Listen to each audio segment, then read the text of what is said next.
বিসমিল্লাহির রহমানির রহিম। প্রিয় দর্শক, আকিকা ইসলামী শরিয়ার অত্যন্ত গুরুত্বপূর্ণ একটি ইবাদত আপনি বলতে পারেন। কারো যদি নবজাতক শিশু জন্মগ্রহণ করে, তাহলে ছেলে সন্তান হলে ২টি ছাগল, মেয়ে সন্তান হলে ১টি ছাগল দিয়ে আকিকা করা।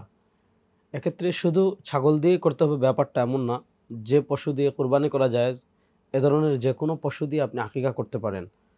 আমাদের দেশে আকিদা কেন্দ্রিক যে ভুল ভ্রান্তি আছে, তার ভিতর একটা হলো আমাদের দেশে অনেকে পশু কোরবানি করে না, পশু জবেহ করে না। দেখা যায় রেস্টুরেন্টে গোশত অর্ডার করে দেয়, এখানে অনুষ্ঠান করে বন্ধু-বান্ধবদের খাইয়ে দেয়। এটাকে আকিকা বলে না। আকিকা করতে হলে আপনি পশু জবেহ করতে হবে। তারপর সেটা রেস্টুরেন্টে রান্না করেন, যেকোনো জায়গায় রান্না করেন, পশু জবেহটা পাওয়া যেতে হবে। সেটা হবে আকিকা। আকিকা কেন্দ্রিক আরেকটা কুসংস্কার আছে আমাদের দেশে।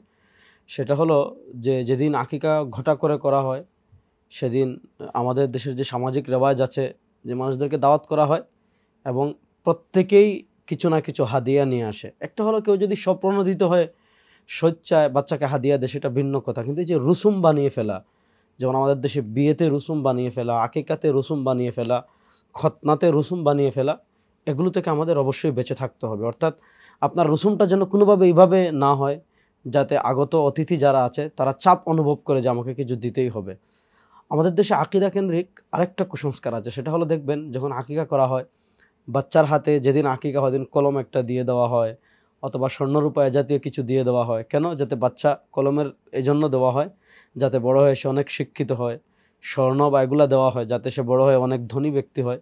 এগুলো শুধুই কুসংস্কার। কে বড় হয়ে শিক্ষিত হবে, কে ধনী হবে, এগুলো তো তাকদিরের বিষয়। এবং এখানে ছোটোবেলায় তার হাতে এটা দেওয়া না দেওয়া, এর সাথে এগুলোর কোনো সম্পর্ক নাই। এজন্য গ্রাম অঞ্চলে, বিশেষ করে এখন শহরেও এগুলা হয়। এ ধরনের কুসংস্কার, বাচ্চার হাতে এটা দেওয়া, বাচ্চার পরনে এটা দেওয়া, যাতে ভবিষ্যতে সে এটা হয়, এগুলো একদম টোটালি কুসংস্কার। এ সকল কুসংস্কার থেকে আমাদের অবশ্যই বেঁচে থাকতে হবে। আল্লাহ তাআলা সব ধরনের কুসংস্কার থেকে বেঁচে থেকে এবং সন্তান জন্মের ৭ নাম্বার দিন আকিকা করা সুন্নাহ, পশু জবেহ করে তার নাম রাখা এবং আকিকা করা সুন্নাহ। এক্ষেত্রে আমরা প্রত্যেকেই খুব গুরুত্ব দিয়ে, যাদের সামর্থ্য আছে, তা আমরা আকিকা করার চেষ্টা করব। আল্লাহ তাআলা আমাদের সবাইকে সঠিক পথে পরিচালিত করুন। আসসালামু আলাইকুম ওয়া রাহমাতুল্লাহি ওয়া বারাকাতুহু।